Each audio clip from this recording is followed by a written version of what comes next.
தூமினா மனசு உடைஞ்சு அழுதுட்டுருக்காங்க. இதை பார்க்கும்போது ரொம்ப சந்தோஷமாக இருக்குது ரோஹிணிக்கும் விஜயாக்கும். அடுத்து விஜயா நான் அப்போவே சொன்னேன்ல இதெல்லாம் தேவையா அவங்களுக்குலாம் அப்படின்னு நம்மளாம் பேச ஆரம்பிக்கிறாங்க. எல்லோரும் ஒரு மாதிரி பார்க்கும்போது மனசு கஷ்டமாக வராங்க. நம்ம தூமினாவும் அடுத்து ரோஹிணி அவங்க அம்மாவுக்கு ஃபோன் பண்ணி பரவாயில்லம்மா சூப்பராக பண்ணிட்டேன் அப்படின்றாங்க. அவங்க அம்மா மனசு கஷ்டப்படுறாங்க. ஏன்டி இப்படிலாம் என்ன பண்ண வச்ச பாவண்டி அந்த பொண்ணுங்க, நான் அந்த பொண்ணும் அந்த பையனும் எவ்வளோ கஷ்டப்பட்டுருப்பாங்க.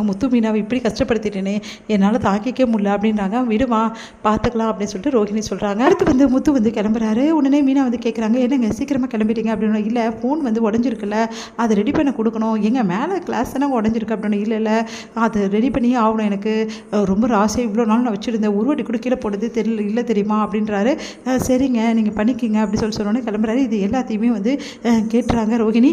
உடனே அவங்க ஃப்ரெண்டுக்கு கால் பண்ணி இந்த மாதிரி முத்து போகிற கடைக்கு நம்ம போகணும், அந்த ஃபோனை எப்படியாவது வாங்கணும் அப்படின்னு சொல்லிட்டு திட்டம் போடுறாங்க.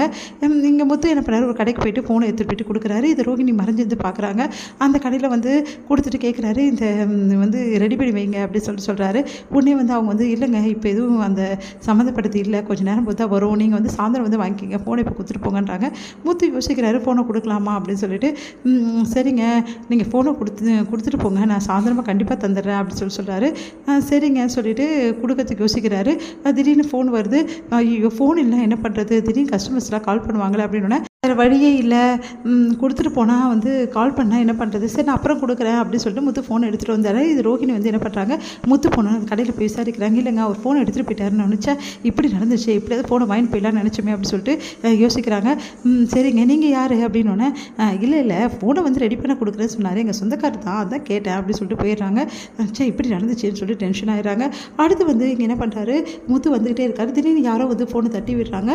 யாரா திரும்பி பார்க்கும்போது கரெக்டாக ஃபோன் இப்போ தான் ஃபோன் இவ்வளோ கஷ்டப்பட்டு இந்த மாதிரி ஆயிருக்கு. மறுபடியும் யாரை தட்டி வரும், திரும்பி பார்க்குறாரு. பார்த்தா கரெக்டாக அந்த பிஏ பார்த்துடுறாரு. பார்த்துட்டு இவனை தானே இவ்வளோ நாள் தேடி இருந்தோம், இவன் கிட்ட ஏதோ உண்மை இருக்குன்னு சொல்லிட்டு, டேய் நீயாடா அப்படின்னு சொன்னோன்னே, ஐயோ இவன் கிட்ட மாட்டிடுவேன்னு சொல்லிட்டு பிஏ ஓடுறாரு. முத்து துரத்திட்டு போகிறாரு. ஒரு இடத்துல மிஸ் ஆகிடுறாரு. இப்படி ஆயிடுச்சேன்னு சொல்லிட்டு டென்ஷனாக வீட்டுக்கு வராரு. இங்கே என்ன பண்ணுறாரு, முத்து நடந்த விஷயத்தை மீனா கிட்ட சொல்கிறாரு. அவன் இருக்கான்ல, அவனை பார்த்தேன், எப்படியாவது கண்டுபிடிச்சலாம் நினச்சி அவன்கிட்ட கேட்டு அவன் மிஸ் ஆகிட்டான், இன்னொரு நாள் அவனை பார்த்து நான் விடவே மாட்டேன் அப்படி சொல்லிட்டு இருக்காரு.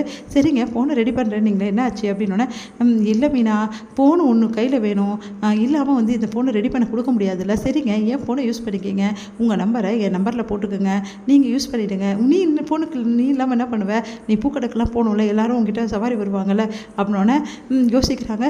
சரிங்க பரவாயில்ல, ஒரு நாள் என்ன எடுப்போது, காலேருந்து சாயந்தரம் வரைக்கும் நீங்கள் வச்சுக்கங்க, அதுக்கப்புறம் நாளைக்கு நான் பார்த்துக்கிறேன் அப்படின்னு சொல்லிட்டு, வாங்க முதல்ல ஃபோனை நான் உங்கள் சிம் கார்டை கட்டி இதில் போட்டு வைக்கிறேன் ஓகேவா அப்படின்னு சொல்லிட்டு போடுறாங்க. இது எல்லாத்தையுமே கேட்டுறாங்க ரோஹிணி. ஐயோ அப்படியா, அந்த பிஏ இவங்கிட்ட மாட்டிப்பான் போட்டிருக்கு, இதை விடவே கூடாது, எப்படியாவது முத்துவோட ஃபோனை நம்ம கைப்பற்றி ஆகணும். அப்புறமா பிஏ கிட்ட அவன் எல்லா விஷயத்தையும் கறந்துடுவான்.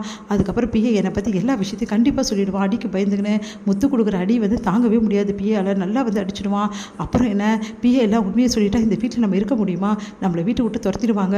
அதுக்கப்புறம் எல்லா விஷயத்தையும் முத்து போட்டு கொடுத்துட்டானா வீட்டில் என்னை மனோஜ் வெறுத்துருவார், எனக்கு ஒரு குழந்தை இருக்க விஷயமும் தெரிஞ்சிடும், அதுக்கப்புறம் கிருஷி என்னோட குழந்தைன்னு தெரிஞ்சிடும். இதெல்லாம் நடக்கக்கூடாதுன்னா முதல்ல இந்த ஃபோனை எப்படியாவது கைப்பற்றணுமே, அந்த வீடியோவை எப்படியாவது எடுத்து நம்ம கொடுத்தா தான் வேலைக்கு ஆகும் அப்படின்னு சொல்லிட்டு ரோஹிணி யோசிக்கிறாங்க.